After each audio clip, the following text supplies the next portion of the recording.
people have been to the Challenger Center before. All right. If you haven't been here before, welcome. If you've been here before, thanks for coming back. Just to give you a little bit of history on this, for us who've been around, last January was the 30th anniversary of the Challenger Space Shuttle disaster, and that was a teaching mission. It's the first time a non-astronaut was ever going into space, and it was a teacher, and that was supposed to be the first person, a non-astronaut, but it's going to be a series. There's going to be teachers and artists and musicians and everybody going into space. And Chris McCullough spent about 2 years preparing for that mission, going all around the country, getting students ready for teaching from space. And of course, the accident happened. But the families wanted to continue that educational mission, so they opened a science center in Houston, Texas. And now, 30 years later, there's 42 Challenger Centers. We're part of a global network. There are centers in South Korea, Great Britain, and Canada. And we've been here 21 years, and we served about 180,000 students in that time. And each year, our center served over 250,000 students around the world. So welcome, and thanks for being here. And you hear a few things out here. We've got a group of high school students from north of Atlanta up here, STEM students doing some work with us today. But if you want to see more things at the center, just let me know, and I'll show you guys around. Thanks, Jim. Thank you. We appreciate the Challenger Center so much providing this facility for us. The only problem we have, as you've all discovered, is parking. If you can help us figure that one out, we will be greatly appreciative. At any rate, we will begin. Welcome to the McKee Learning Lunch. This is the 11th Learning Lunch. We have 4 a year, 2 a semester, on various topics of interest to the Chattanooga community. We pick topics. We have an advisory group that helps me pick the topics of interest, and we like to pick topics that are controversial. And then we like to bring in a mixed group of individuals who can both learn about and from others in the group, as well as about the topic, and then explore it. The purpose of this lunch is not to solve or to end the controversy, but to raise the right questions that need to be addressed as we address the controversy. So, the issue that was brought to our attention and selected for this particular day, this particular lunch discussion, was core knowledge. Now, I'm going to ask the same kind of question that Perry asked. How many of you, when you got the invitation, really didn't know much, if anything, about core knowledge? Yeah, that's actually fewer than I expected. But at any rate, welcome. You might find out you knew less than you thought you did. And that's always a good thing. We happen to have on our campus a legitimate, real-life expert on the subject. Lucian Ellington has been at UTC for some time as a UTC Foundation professor. He is chairman of the Center for Reflective Citizenship. The Center for Reflective Citizenship, which is co-sponsoring today's discussion. And I'm going to turn it over to Lucian.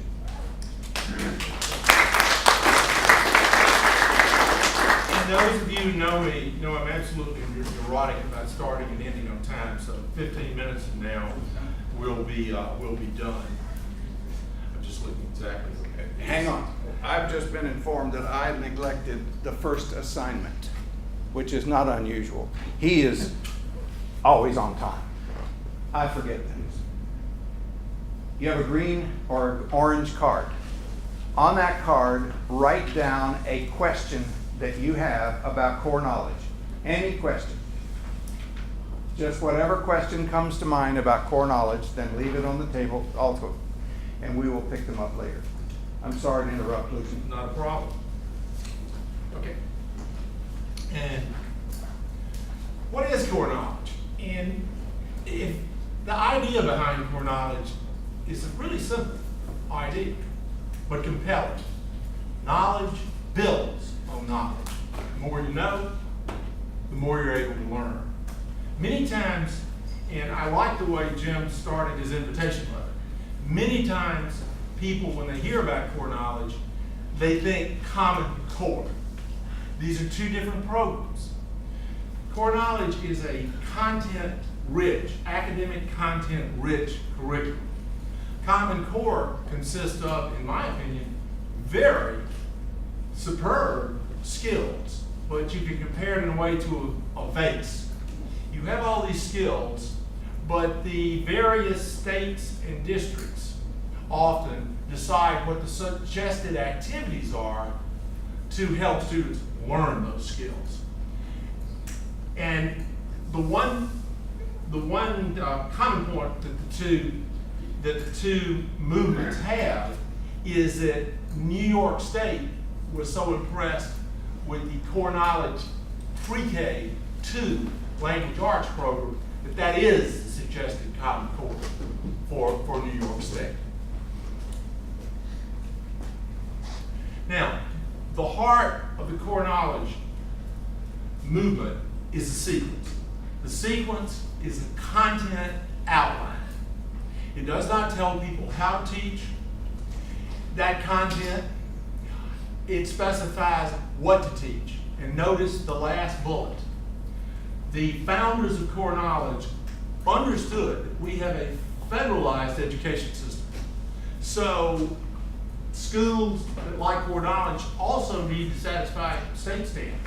So to be a Core Knowledge school, the school teaches 50% or more of the curriculum, because some schools aren't under those particular constraints. Now, I'm giving you one example. The Core Knowledge curriculum is sequential. Here is one example from the, I just want to go back to one slide. Let me just go to that bullet. I missed commenting on it. Here are the subjects that are studied: language arts, history, geography, mathematics, science, and the fine arts.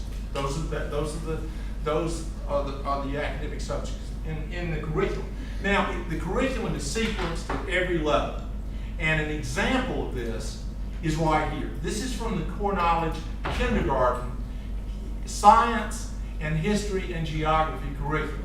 The students, notice, first learn about plants and plant growth. You might wonder why. And they learn about farming, because the next thing they learn in that kindergarten year is about Native Americans. And Native Americans, many of them, before contact with Europeans, were farming. Then they learn about, if you go down, they learn about kings and queens next, and then they get to Columbus. So you see that sequence. Now here's the history of Core Knowledge. An English professor really came up with the idea, E.D. Hirsch Jr. By the way, Core Knowledge schools, they're liberal arts schools with the curriculum. We've got 3 schools here today, very different schools.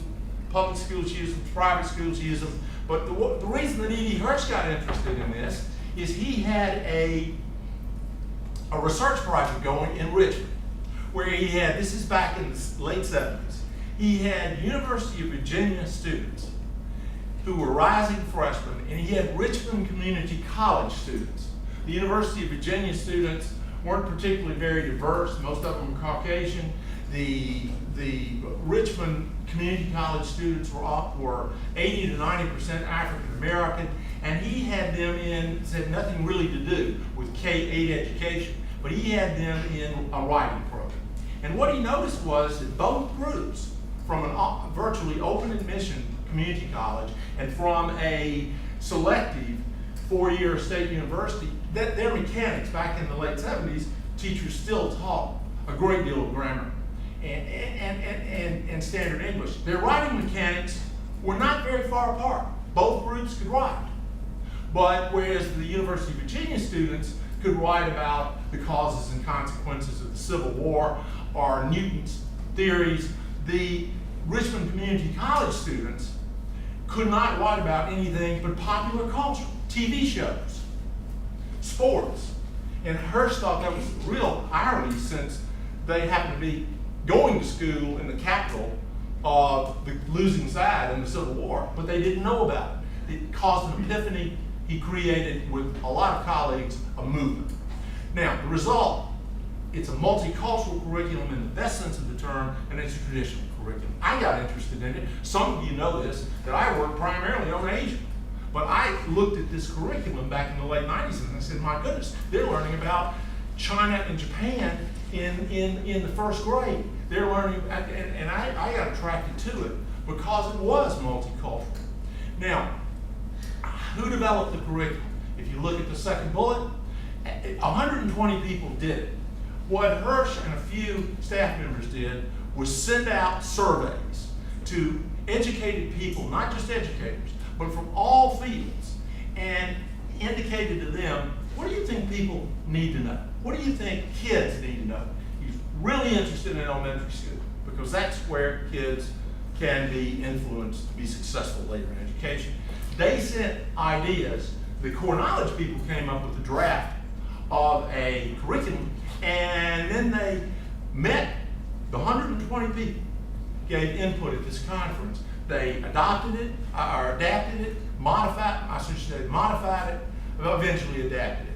The latest statistics that we can find is, you can see that it is a national movement with that last bullet. Now, benefits of core knowledge. Look at the first one.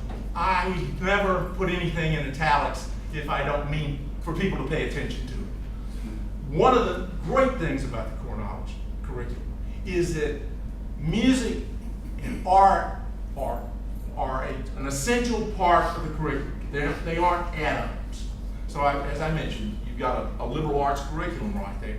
They're cross-curricular opportunities. I showed you an example with the science and the history and geography. Third, it's a civic curriculum in an important way, because what the core knowledge people believe is that early education should be primarily about, there's plenty of room to teach about different ethnic groups, have an emphasis on science, but the primary content should be the crucial knowledge that allows an individual to be understood by strangers. And that would include writing standard English, the public speaker. And it's an excellent early education for all students. We've got a private school here that gets students whose parents usually have been to university, but it's particularly beneficial for disadvantaged students. And the last bullet, why? Because CK schools foster a rich vocabulary that enables children to do well in reading comprehension. Okay, you are now going to have a reading comprehension test. And I think I might disbar Dean Delaney from speaking. But you're going to have one, and I want you to read this slide. I may ban him. He's from Ireland. But this is a story from a British sports magazine. I want you to read it. It'll take you 2 minutes.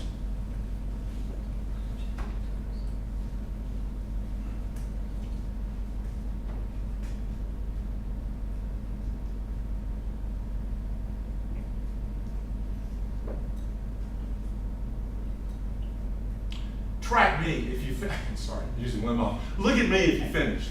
Look at me if you finished. Look at me if you finished. Okay, I want to volunteer to explain specifically. No, I'm going to draft. Would you please explain to everyone specifically what's going on here? Well, it's obviously describing a sport of which I know nothing about. Okay. It uses a lot of terminology which I'm not familiar with. Okay, let me, Professor McCoy, I see the back of your head. I'm gonna point to one word. Can you define the word dreaded? What is dread? If you dreaded going to algebra class, what does that mean? Didn't want to go. Okay, I want every one of you to look at the individual words.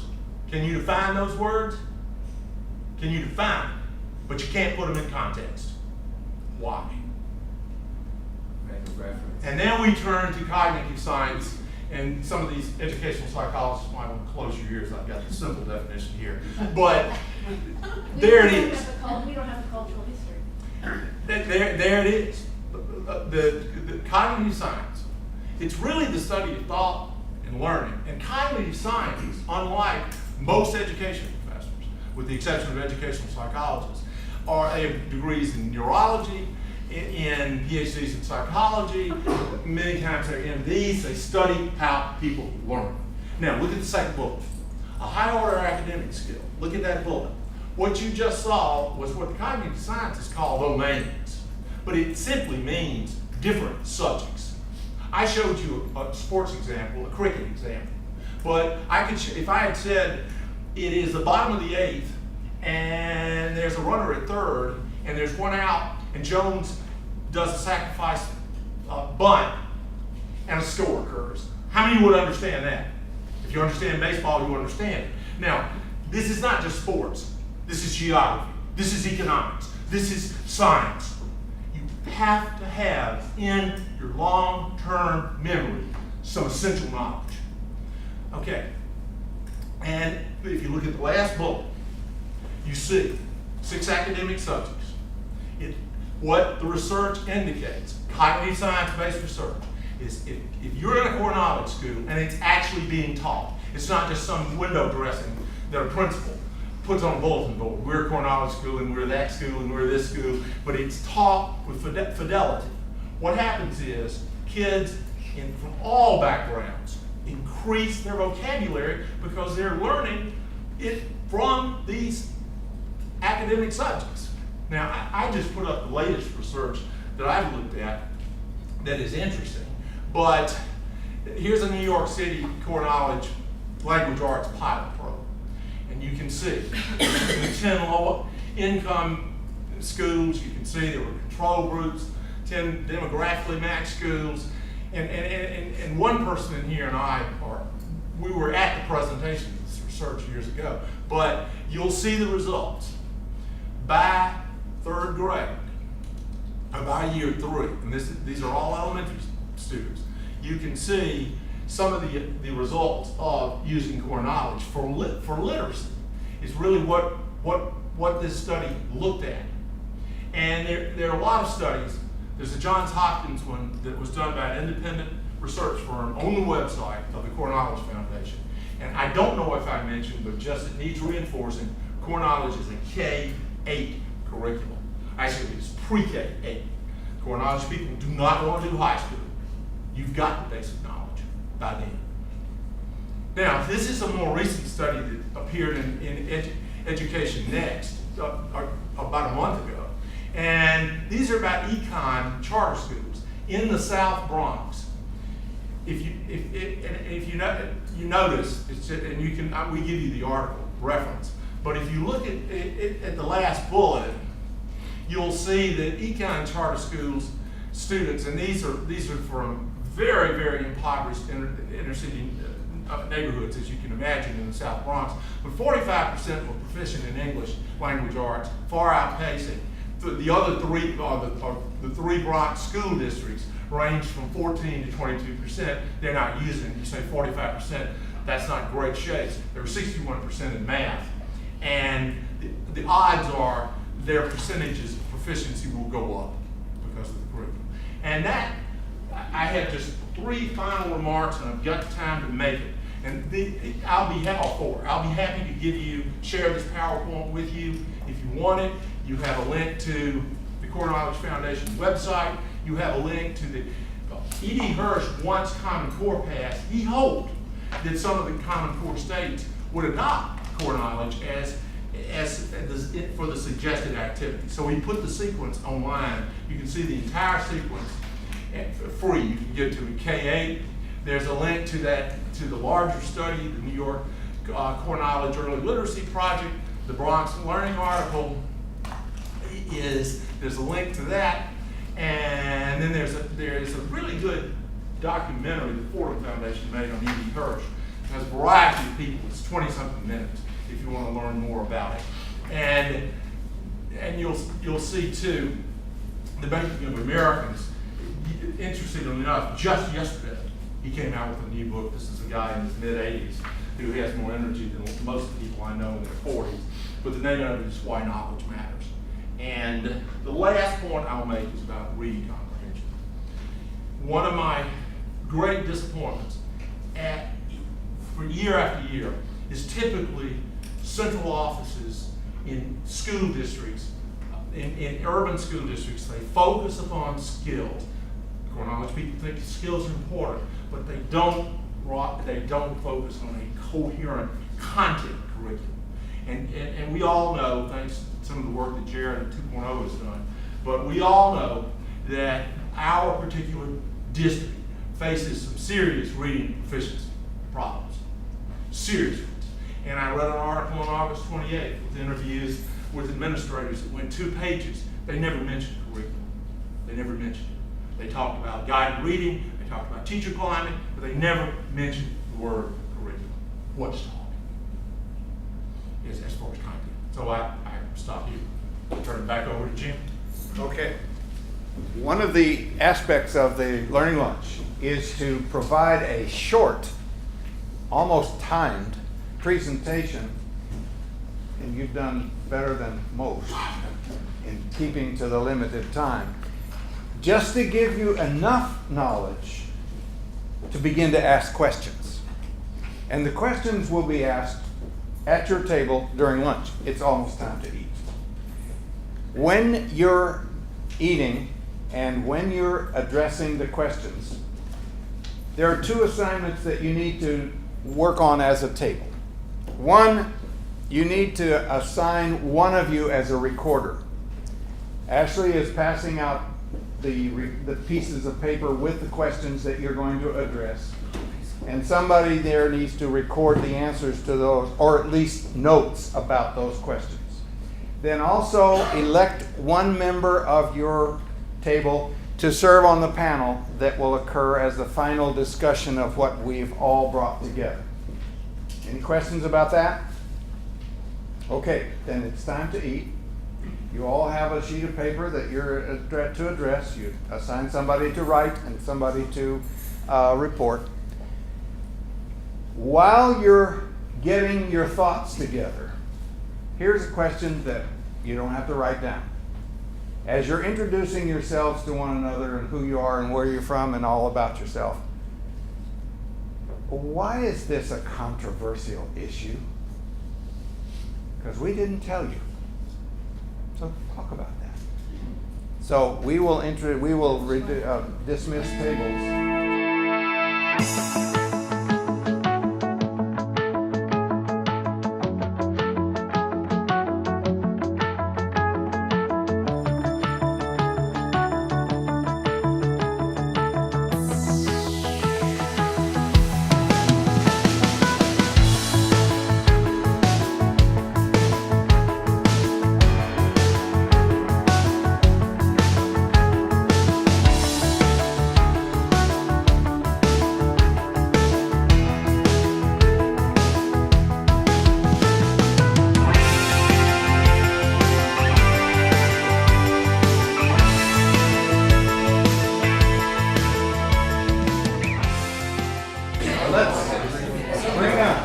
Close to the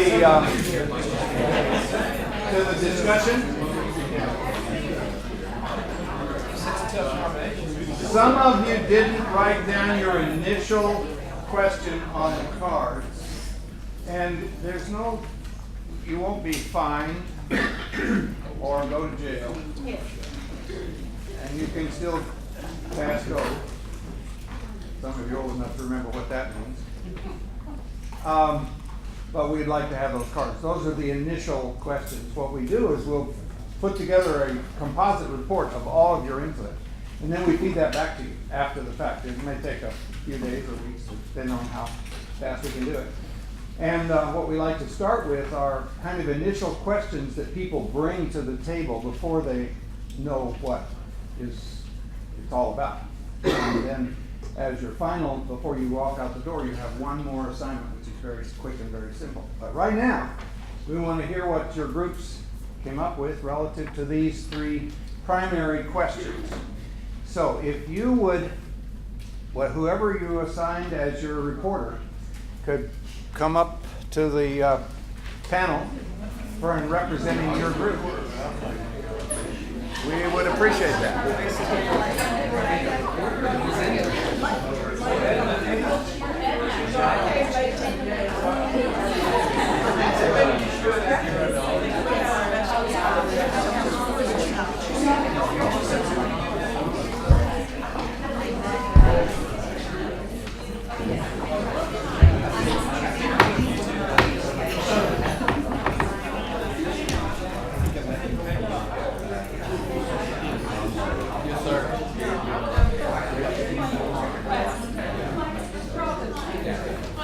Yeah, they were, they asked me for a list or something that they were compiling.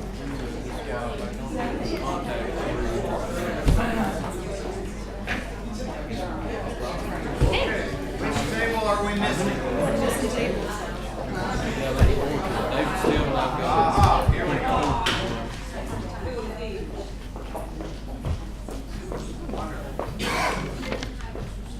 Okay, we're going to discuss these questions, just 1, 2, 3, and we'll go down the line and do it in a relatively organized fashion. However, this is a discussion, whole group discussion.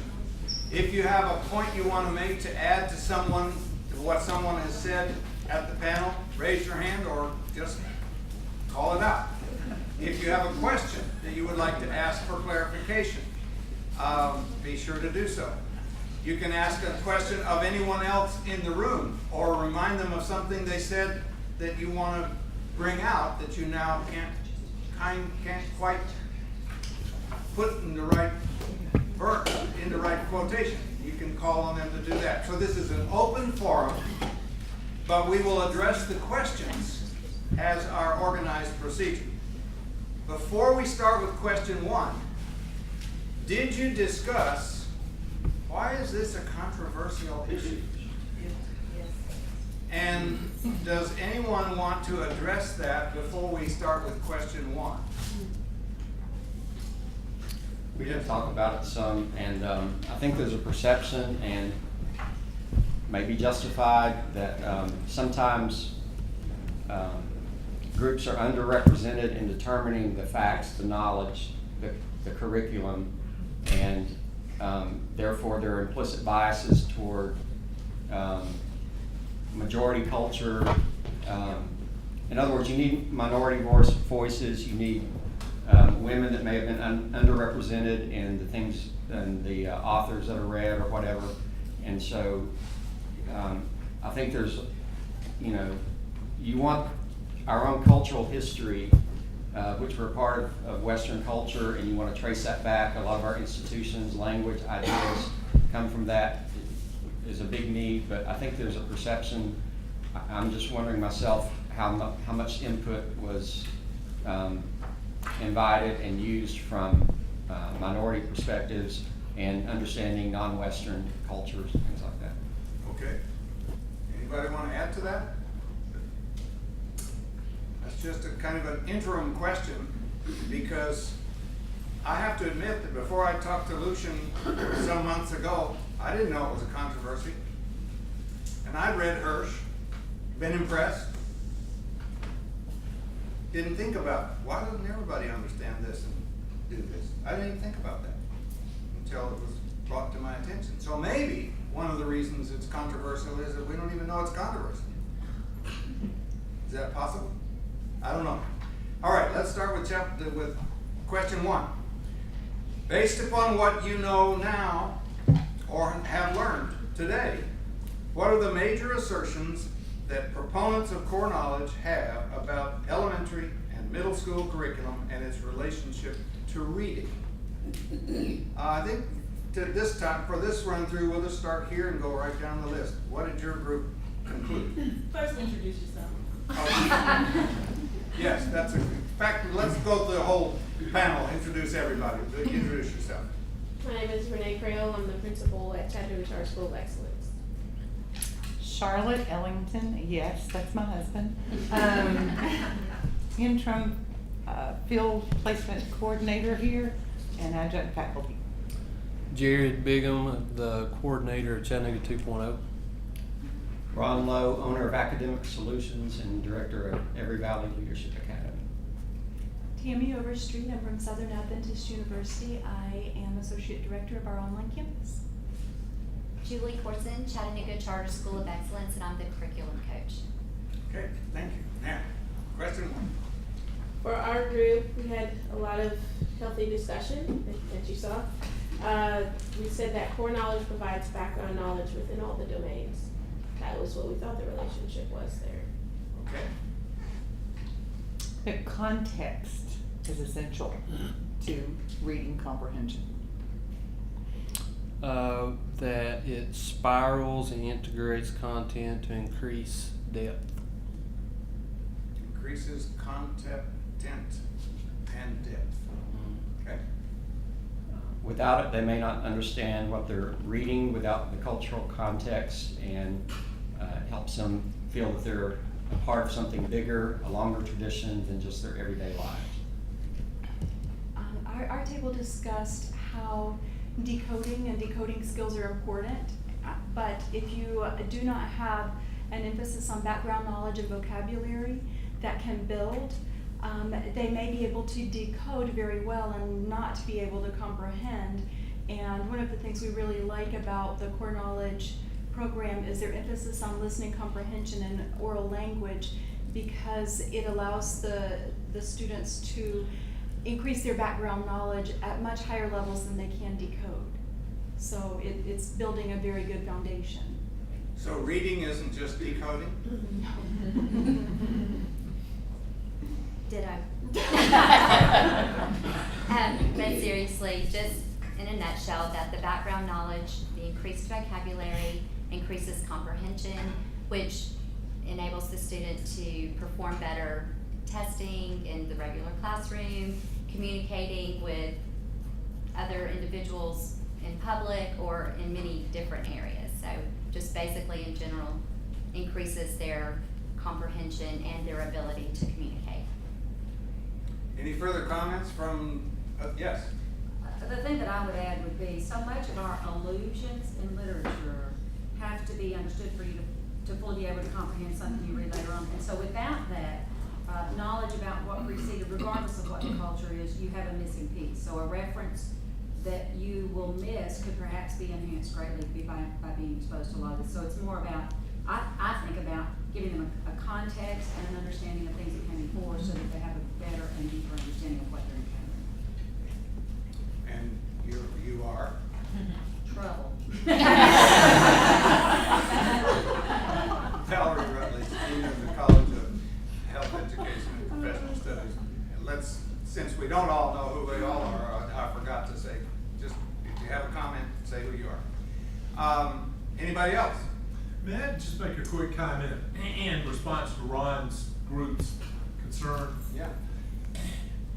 Again, just a couple of points. One of the things that Hirsch did, because he basically, if you remember Al Shanker, the head of AFT, Hirsch is a political liberal, and so he very much wanted an inclusive curriculum. So he appointed a multicultural committee among those 120 people. And again, I didn't have the context when I first looked at the curriculum, but I spent my life teaching people about other cultures, and it is incredibly multicultural curriculum is, in the best sense of the term. In the sense, it's not politics, but it's content. Well, I just want to make a comment too about that. I think that, oh, sorry, Jeanette Tulis. I'm a private tutor, but I'm also active in the homeschool community here in Chattanooga.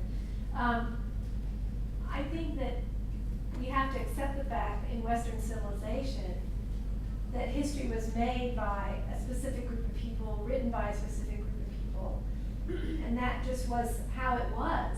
I mean, you can't change that. So I think to infuse artificially too much of a cross-cultural aspect to history, I think that's doing a disservice as well, because Western civilization and Western history, which is what our government was based on, European governments were based on, the fact of the matter was, it was mostly white males. That's just the way it was. Certainly we can teach what else was happening in the world at that time.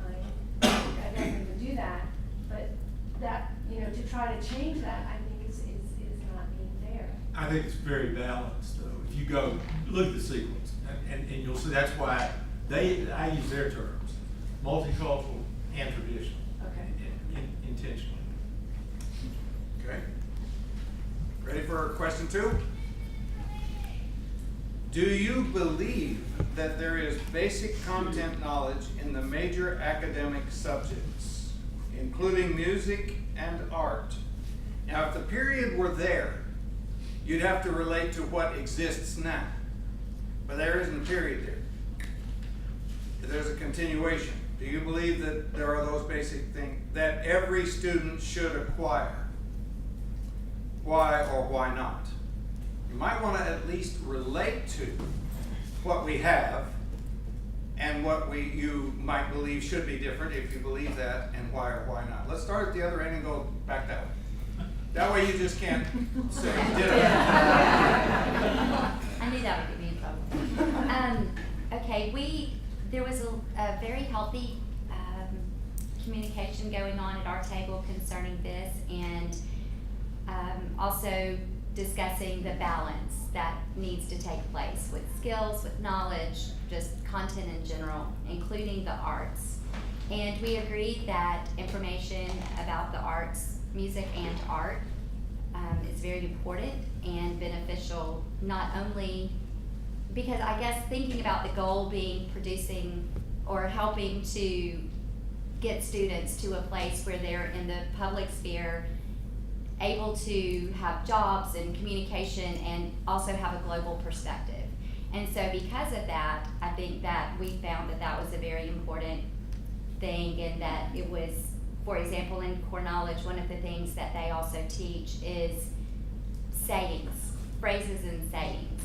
Like an apple a day keeps the doctor away is one of the first grade sayings. And so everybody here probably knows what that means, but there are students who come in, maybe students within our own community, or maybe students from a global perspective, which is what Hirsch addresses. And so that would be a background knowledge that is assumed. And so in the music world and art and other areas, it's assumed as well that there are certain things that we just know. And a lot of us don't. I've learned so much in core knowledge, so there's a lot that we don't know that is assumed that we do globally. And I think when we think about music and art or any content area, we want to be literate, and there are multiple literacies. And if we're going to be literate in these various areas, it means different things to different people, but there is a certain assumed basic, I can talk about this and you're going to know what I'm talking about, for people who are considered literate adults. And when we think about trying to understand things at a higher level, you have to understand the foundational level first to be able to understand the nuances and what is encompassed within a field. So, you can't expect the students to not acquire those things and be able to function at the higher levels that would be required to be a literate individual in society. Okay. We talked about the essentials of having some of this basic knowledge to understand our cultural context, history, legal and political system, things like that, and also to bridge generational divides and realize that there's knowledge that they will be expected to have in communicating when they move up the ladder in education, high school and college and beyond, and in their careers. But also the idea that it's evolving and that there are things that the younger people are exposed to within our own culture, from our own cultural history, that older generations may not have been exposed to. So they're contributing, and it's morphing somewhat over the time.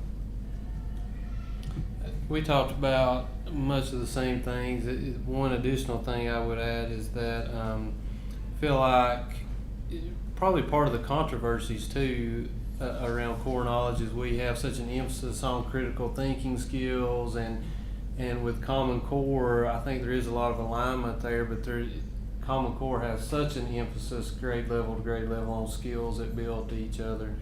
And so I think core knowledge in every subject area is needed to apply those critical thinking skills. You can have the skill set all day long if you don't have the context for whatever subject area, whether it's science, history, whatever it may be, that you know, that critical thinking skill doesn't do you a lot of good if you don't have the historical context or whatever it may be, theoretical context that you're discussing. So I think that in order for students to be able to use these skills, they have to have some of that foundational knowledge base to work from. Okay. Yeah, just to revisit the question, which is, do you believe there's basic content knowledge? We definitely said yes. I mean, that's just simply so you can be a good problem solver no matter what you're doing in life. But Edna took us way step further, and I'm gonna throw it to her for a second. Because, yes. What did you say? You talked about the trilogy. The significance of number 3. The rule of Pardon? three. Significance of number 3 in literature. The good wife. And the good one. You talked about. But Oh, all I told her was that the television show The Good Wife has a Deus Ex Machina regularly. And I was just telling kids about that gimmicky tying up of loose ends in a story. But it goes back actually to Valerie's point, where there's so many things that enrich your knowledge and understanding that you would miss if you didn't have that basic content. So it'd be okay, somebody else watching the television show, sorry to bring up a television show because there's so many good books, but somebody else watching that show could get something from it and not nearly what I get from it because of my content knowledge of literature. Thank you, Edna Varner. Oh, and Varner. So Valerie Foundation again. Valerie Okay, again. and the other thing that I would add, and I agree with Edna completely, so there are a whole series of books that have come out and recently, particularly young adolescent books, like the Harry Potter series and a lot of those that have a direct connection to a lot of these cultures, and so there are names used throughout. You still get something out of it, you don't get the depth out of it, unless you have some other level of understanding. That to me is why it's important to enhance the way somebody understands by exposing them to these things that kind of create that jumping off point for understanding much better. Right, actually a better example, because I do read books too. Antigone. Yeah. You have two characters who are so opposed to each other, but they each have right on their side. And so often kids think there's a right with everything is good, and then there's a wrong and evil, and how could that person ever think that? But rarely do they come up against a dilemma where there's right on both sides. There's a lot of gray area, and that's a perfect, that story of Antigone is a perfect example of it. And both of the main characters end up crashing and burning because they don't see a middle ground. And think about today, how many opportunities there are to explore possible areas of compromise instead of just digging your heels in and saying, no, I'm right, no, and you're wrong. So yeah, I do read books too. All right, this is not gonna sound as deep. Going after these two, but I'm gonna try. So, of course, we said yes.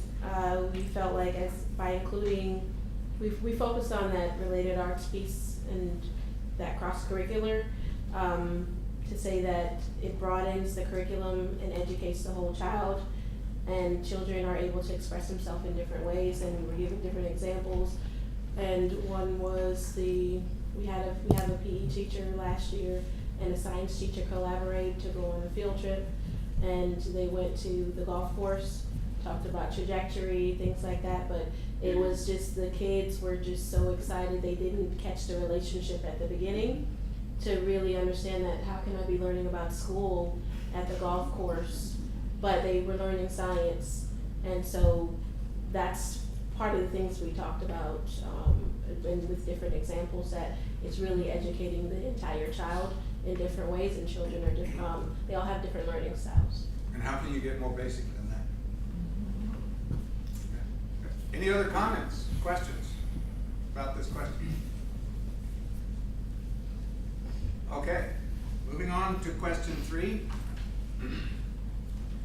A guiding assumption of the 120 people who created the core knowledge curriculum in the 1990s, 25 years ago, was that an overemphasis on learning skills had crowded out a coherent content curriculum in elementary and middle schools. Do you agree or disagree with this assumption? Why or why not? Just anyone, who wants to be first in the crowd? Well, I'll go quickly. And as a recovering elementary school teacher in the public school system, no, the wonderful years of teaching public school. But there's an overemphasis on teaching skills. Yes. Critical thinking, inferencing, find the main idea. I do not believe that you, and I can say this now because nobody can fire me, I do not believe that you can teach those skills. Right, in isolation. You cannot. But what you can do is if you present children with content-rich material, you can model it for them, you can guide them to it. But we cannot sit in a reading group and I cannot just read one little story, which is my favorite one, The Toothpaste Millionaire. I swear to God, it was in the, that's my priest, I can say it, he knows me. It was in the Basil Reader. What can I teach children from that? I cannot pull rich thinking from that. But we talked about Alexander Graham Bell, and then Edna and I couldn't think of the man's name that made the stoplight, invented the stoplight. Nobody can. I can't either. Dang it. You didn't read that story. See, y'all read The Toothpaste Millionaire. But, you know, the things that we talked about just from, a stoplight, a light, traffic, everything that we got into just from saying a traffic light. So, I'm done. Yes.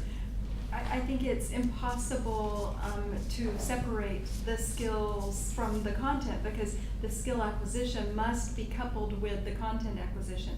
Because how do you retain the skills and use them if you don't have the content?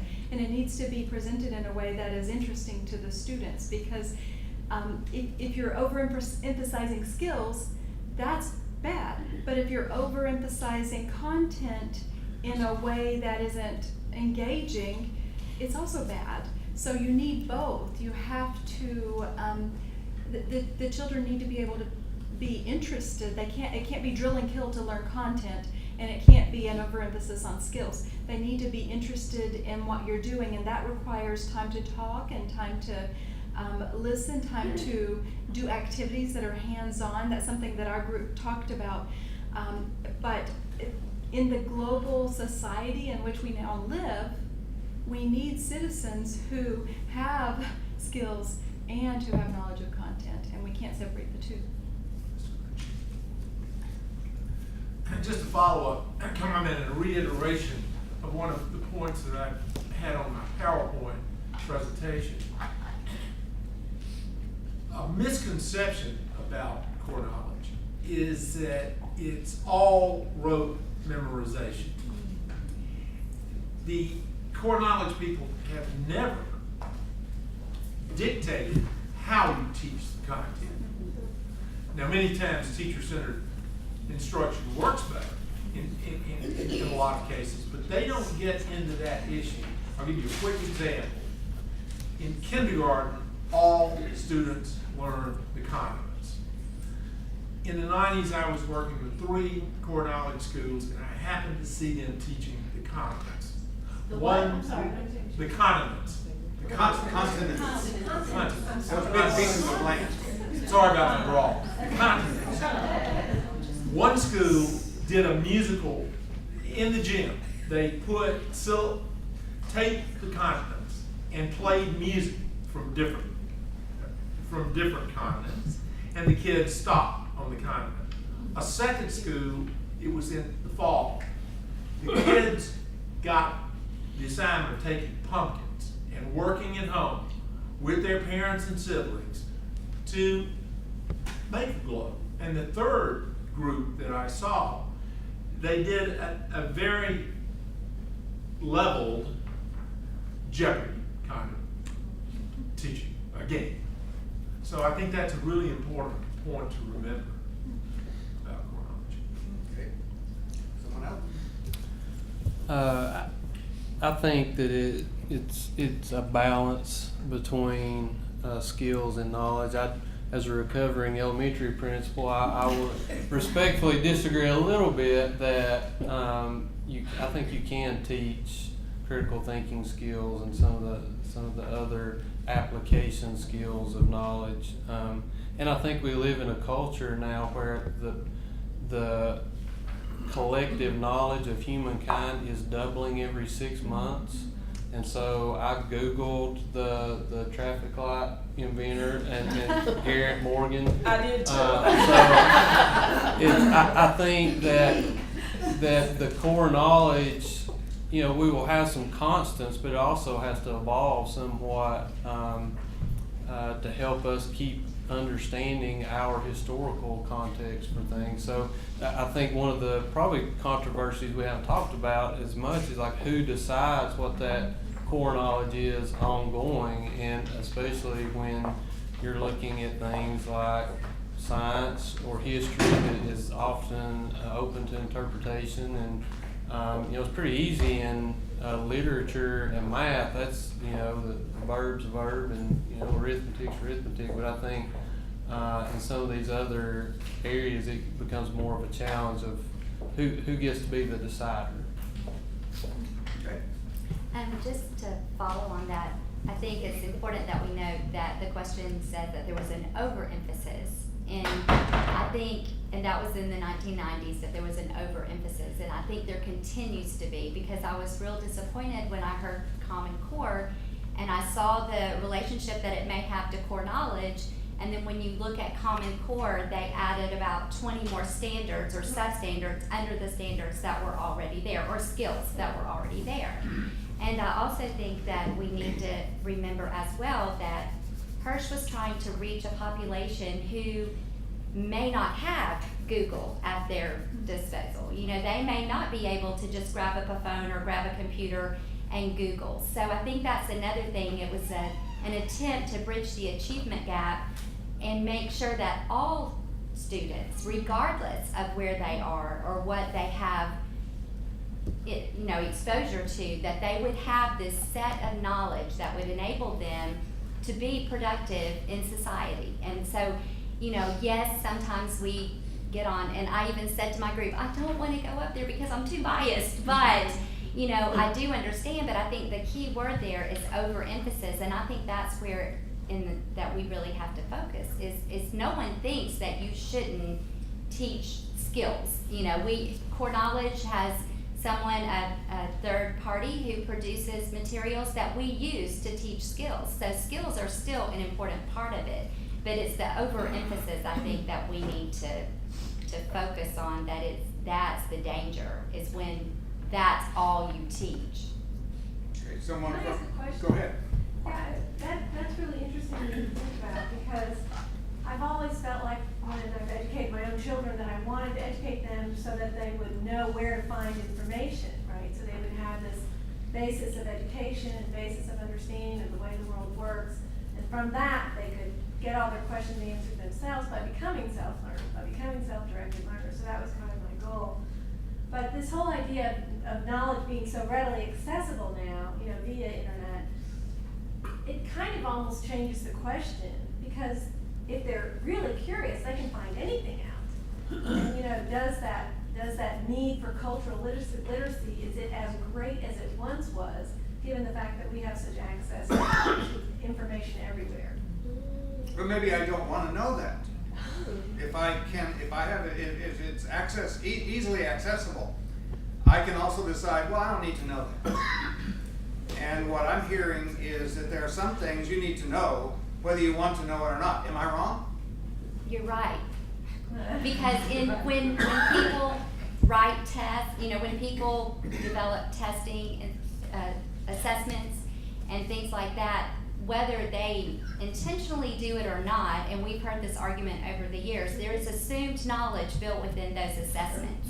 And if there's a child who has not had those opportunities that you have given your children, because there are some children who raise themselves, and that's no judgment against another person who has to work 2 jobs.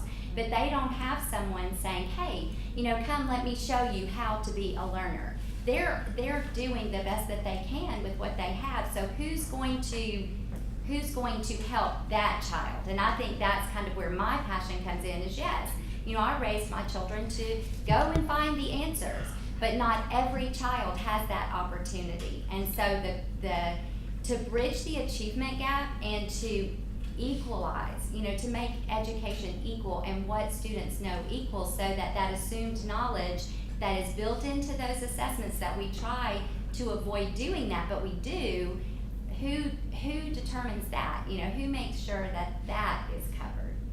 But I also think that when we supply children with great literature and great art and great music, then they're making emotional connections as well, and you don't get that from just information. And that's where, if you saw the sequence, that's exactly what the sequence does. Right. It provides that connection. Right. Yeah, yes, go ahead. John Delaney, Vice Chancellor of Student Engagement. I'm completely out of my depth in here, so it's a lot of fun. But one of the topics that we kind of spiraled off on, because I don't engage in these conversations around elementary or K through 8. You know, I have an 8th grader, so I am in that way. But we also have those similar conversations at the college level in terms of liberal arts and where that pendulum swings, and job readiness, job preparedness, job skill sets. Those have been shaping our world in higher ed for the last decade, if not more. But very soundly, you know, it's a race. You start as your freshman, and you have 4 years to cross the finish line. It is how we are evaluated as a campus. It is how the state funds universities and 2-year schools. So we're, again, context and content. Who says this is the way it needs to be done? And there's that pull and tug, and that's a lot of what I'm hearing in the context of there isn't an ideal, whether it's at a 4-year university, a 2-year a vocational, or a K through 8. It's got to be more, and it's got to be messy, and that's okay. But boy, messy doesn't test well, does it? It really does not. Well, we're evidence of this. I mean, we're sitting here having an intelligent conversation, and we're not, except for having to look up who made the stoplight, you know, we're not relying on having to find information to talk about. So we're using all of our contextual knowledge, you know, for those who came in here knowing nothing about core knowledge, you know, to have an intelligent discussion about it. I'm beginning to get a sense of what the conflict is. It's clearer to me now, as a relatively naive core knowledge learner, why maybe this is a controversial area. So we're getting there now. We haven't heard from you. Well, I think the other thing is, what I love about core knowledge is that you do build. Instead of waiting till you get to 9th grade to learn about certain things, they have the sequence to where from kindergarten on, you're learning about different things, and you may pick that back up in 4th grade, but you've already had a background knowledge on it, so that 4th grade teacher is not pumping you for you have a reference point, so that what I see is, and I have, God help me, a 16-year-old, and I don't know what we've done, but it's where we, at 9th grade and 10th grade, we're hurrying up to get these kids to college, but they could have had an opportunity through a great curriculum to have developed them from kindergarten. And I think that's when I was introduced to core knowledge, that's what I was impressed with most, is that year after year, when you go walk into a kindergarten class at our school around February, you'll be very impressed of what the kids are talking to their parents, and kids are teaching their parents, and their parents who didn't graduate high school, they're talking about Asia. That is, I mean, I think that's very impressive. My son, I don't know what he's doing, but I think it's just because he's 16, but he's just learning certain things now, not because we didn't expose certain things to him, but that is not the way the education system has worked, because his assessments changed, because they're teaching certain skills because of the assessment, which we talked about at our table, and so next year they're not doing that, so he's going to move on to something else. I like the fact that core knowledge is consistent. It's not based on what's going on the planet.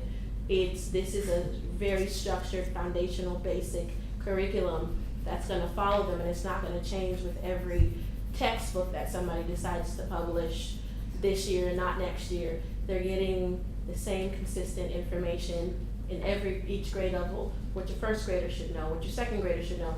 That is every year, doesn't change in that respect. And it builds too, so that, just like you were saying, so when they get it in first grade, they're gonna get it even deeper in third, and maybe even deeper, in fifth or sixth. And the complexity is just, It's they begin to make their connections. Sorry, St. Peter's. Oh, I did that often. It also doesn't start in first, it starts in pre-K. Oh, pre-K, yeah. And, Well, yeah, our school is K, but yes. and our children come to us, so many of ours, not knowing anything, they've just not been exposed to things. And then when they can pick up these ideas in pre-K and start building on those, by the time they leave us, they have such a great foundation And to such a move on passion, through. too, for it. You really do see, I think, a love growing from, learning about history and science things, and it's just, I think that it does grow a little more of a passion for learning at an earlier age too, because, they do, like you were saying, they tell you what to teach, but they leave it really open for the teachers, so the teachers can be a lot more engaging and hands-on, and it integrates all the writing and the reading and the history and the science together and the art. It's just, I think it's just a really effective way of doing teaching. Yeah, Gary's story. A question, do you think that this would actually be a little bit more positive for the teachers if they were working in an environment that had this core curriculum that they were moving in versus maybe some of the curriculum that's sort of blowing into political winds all the time? So, I'm Justin Robertson, Hamilton County Department of Education. One of the issues that we talked about, and I think it's important to bring up, is what you're talking about, is the political lens. And over the past 15 years, the curriculum in public schools has been narrowed by politicians that are making decisions saying, here's what you're going to be assessed on. And so with these, we pushed out, when I say we, it's us as a community, it's not Hamilton County Public Schools, it's us as a community. We pushed out the arts, we pushed out science, we pushed out these things. So, recess. And you're starting to see a shift and starting to see some things turn back the other way. And I agree, I told you, Denise, I don't know how much I would have to offer to this conversation. I agree with a lot of what's being said. One pushback that I have is right now we're hearing a lot about college and career readiness. And employers are asking for things like critical thinking skills, ability to work as a team, willingness to learn. They're not asking anything about core knowledge. They're saying, where are you and what can you do and how willing are you to work within what we've got to develop you as an employable citizen. Quick response. But if you get back to this whole notion that reading comprehension is the gateway, if you think about it, even more than mathematics, reading comprehension. And how can one be a good critical thinker if they don't have reading comprehension? And that's what makes, whether the politicians understand this or not, core knowledge is so important, defined as learning rich vocabulary from the different academic subjects. Then you're competent in reading comprehension, and you learn skills too. Then you're positioned to learn critical, to be a critical thinker. Is it possible that the fact that the workplace is now complaining that they're not getting those skills from the graduates might be associated with the loss of the content you're describing, which might help develop those skills? I'm Peggy Flynn from Southern. I appreciated the entry slides that helped us understand core knowledge, and I appreciated the slide, I guess was cricket, that we were a little lost on. And if we think of life or job skills, job preparation as a game, we have to have a level of understanding that's founded in a basis of contextual or experientialness. And whether that game is an individual game or a group game, there's probably an overriding goal of either enjoyment or competition or cooperation. And there are rules involved, and there's an environment, and there are boundaries. And in order to know what those are, it just makes so much sense in this discussion today that we have to have a common knowledge. We have to have a core that we can go from to understand the purpose and process. And only then are we able to perhaps reinvent the game or create new derivatives of the game. But if we don't have a basis to understand, I can't deal with that slide at all, except to try to take it apart and make it into tiny minutia of even codes to try to seek understanding. And so I think perhaps part of the answer is we're not bringing students out of our educational system in all instances that have the basis to be able to take the game apart and reinvent it. Okay, Ron, I'm sorry, I didn't come back to you. I think the word coherent content is important in the question, and just the integration of knowledge is something that we mentioned over here in our group, and I'm not sure the students are always getting somewhere along the way, not getting how the subjects interrelate, how the language and logic skills will apply in a variety of disciplines. I think, at the university level, there's been a lot of over-specialization in the disciplines for a number of years. Students can't put it together. I taught history here and had them read primary sources, not just textbooks, and be able to write a coherent essay. And they objected. They said, what does writing have to do with knowing history? And I'll quote Francis Bacon, reading makes a full man, discussion, debate, intercourse, he called it, I can't use that word, but intercourse makes a ready man, and writing makes an exact man. To crystallize your thoughts, to have a rich enough vocabulary to express yourself is going to be valuable no matter what you go into. And then I had students, I'm going to be a nurse or an engineer. What does writing or history have to do with these technical fields, of which there's a high demand? You're going to be expected to communicate. I told them the story of my neighbor who was an engineer who does quite well. And when I told him about students struggle with writing, he said, do not let up on that. We're no longer hiring students from certain schools because the engineers cannot write decent reports and contracts on which millions of dollars depend. He says, in our firm, if you make one spelling mistake, you're fired on the spot. So I tell my students that. I also work with inner city kids in the rec centers doing tutoring and mentoring, and I think we underestimate their ability to do these things. We teach some real life skills, conflict resolution, financial literacy, and things like that. But when they come alive is when we talk about history, when we read the Bible. We get to practice our conflict resolution skills when they fight each other over who gets to read next when we're reading Bible and history. And many times it turns into a vocabulary lesson. They're reading things, they can pronounce the words, so let's talk about what that means and what was the context it was used in. But they love these things, and we talk about St. Augustine, we talk about the Middle Ages. I had 5 to 10 young men who were being recruited to games who woke up at 5:30 to get ready to go to a 6:30 in the morning weekly theological discussion group. They wouldn't miss it for the world.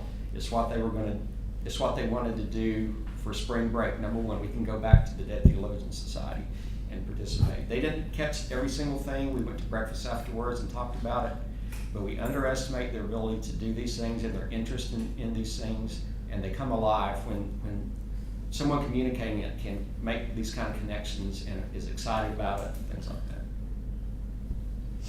Thank you for that. I'll go there now. Yeah, I wanted to say that I think I totally agree with what you're saying. I think learning has become departmentalized. Every teacher should be a writing teacher. Every teacher should be a reading teacher, and we should hold them to that level of expectation. There should be that cross-curricular always. Our PE teacher, when he's going over certain lessons, if they're talking about a certain continent, he's put the hula hoops together, they're doing an exercise, but that becomes like a body of water. These become the continents. They're using the language in PE. They're collaborating in those grade level meetings as well. So is the music teacher, so is the dance teacher. Because the first grade teacher's talking to the second grade teacher. We're all teachers. And so the kids shouldn't be learning in a departmentalized type of way to where if the math teacher should be teaching writing. If they have grammar problems with word problems, that should be corrected too. And I think that's the problem with some of the foundational things. We're trying to make kids into little robots in a way that they can't have certain expectations, and we don't correct them in the classroom for certain things. We're not really teaching to the whole student. We're putting things up on the wall, in the hallways that have so many grammatical errors. That tells kids that's okay, this is exemplary. Instead of teaching them, going through that writing process, not just from 2 to 2:30. I've had you all day. I'm teaching you through science. I'm teaching you how to write through everything. And I think that's when we begin to really make some changes, when we're not just tied to the clock and making sure kids are learning each day. What did they learn today? Or did you get through all the things in your lesson plan? I think that we'll start to move some things if we're really taking the 6.5 hours to teach the kids. Thank you. This is going to be the last response, so it's all up to you. I'm Jenny Ansel, I'm Chattanooga Charter School of Excellence, and she pretty much stole my idea, which is awesome. I love how we're on the same wavelength here. And I was just going to drive it home about how it's so amazing when you see the child grow across the curriculum. It's not just, oh, he's doing this in math, but he's this here in reading. It's that they're reading about math, and they're reading about science, and they're learning about science in math and reading, and it all goes hand in hand. It is just one big whole learning experience. And it's amazing because I taught 3rd grade last year, and seeing the kids that came from a different school versus the kids that came from my school, they were so shocked that they were reading about science and reading. They're like, whoa, we're reading about animal classifications, and that's what we're learning about science, and then we're writing about animal classifications now, and they get excited that they're learning about what they're hearing about. Does that make sense? That they're actually getting to internalize the information and then communicate the information and write about the information. They're learning, and you can see it, and it's evidence, and they love it. You're enabling them to generalize their knowledge to any number of additional content areas and skill areas. All right, this has just been wonderful. I have learned a lot today, and that's what makes this such a joyful experience for me. We have one final assignment for you before you can walk out the door. But I want to, as she is passing this assignment, and thank you, Pam.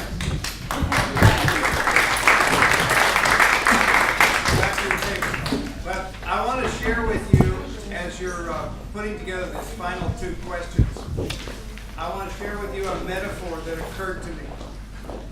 As I'm listening to you, it seems that a tree is more than leaves and twigs. Think about it. Now, I'm not going to go any further with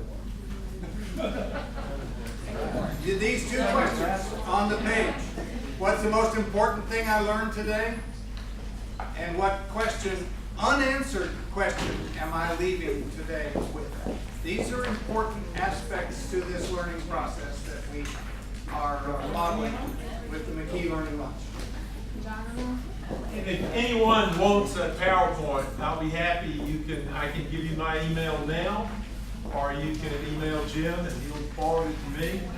You got his address. I want to give special appreciation to my gang of grad assistants. They've worked hard all week long to get ready for this, and they've probably learned as much as I have in the process. I appreciate them more than I can say.